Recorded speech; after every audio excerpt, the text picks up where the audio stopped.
ओम शांति। आज 11 फरवरी 2024 है।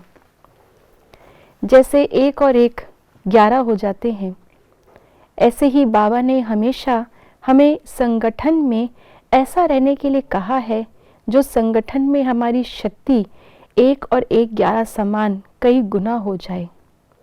तो ऐसे ही आज के अव्यक्त इशारों से हम स्वमान लेंगे कि मैं संगठन को मजबूत बनाने वाली आत्मा हूँ।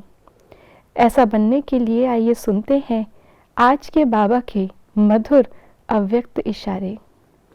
मधुरता की सौगात सदा साथ रखना, सदा मीठा रहना और मीठा बनाना। जैसे मकर संक्रांति के यादगार में तिल के साथ मीठा मिलाकर खाते हैं, यह भी संगठन की शक्ति दिखाई है।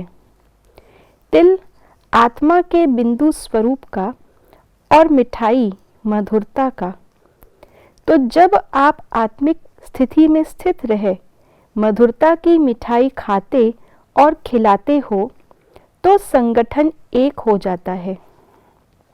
जब भी कोई नया सेंटर पे आता है या कभी किसी ब्राह्मण को ज्ञान सुनाते हुए सुनता है या बातचीत करते हुए सुनता है, तो उसके मुख से हमेशा ये निकलता है कि आप लोग की वाणी सबकी एक जैसी कैसे है।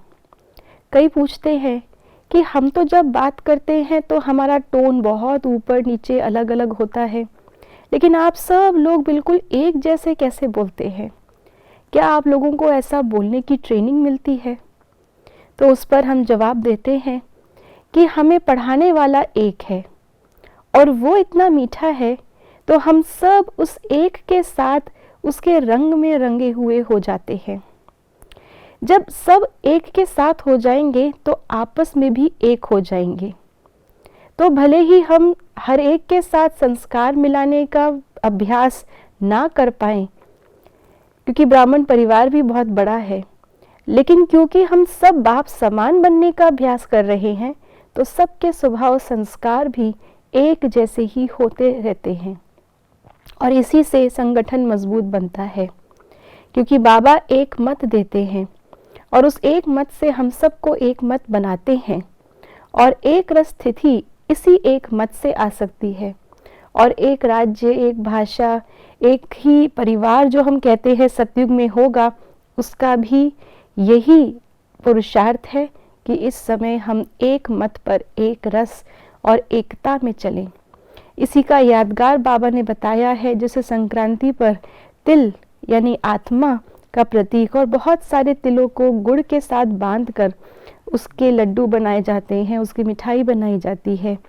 तो ये भी इस समय पर ज्ञान सूर्य हम सभी को इस एक मिठास के बंधन में बांध करके हम सबको मीठा बनाते हैं।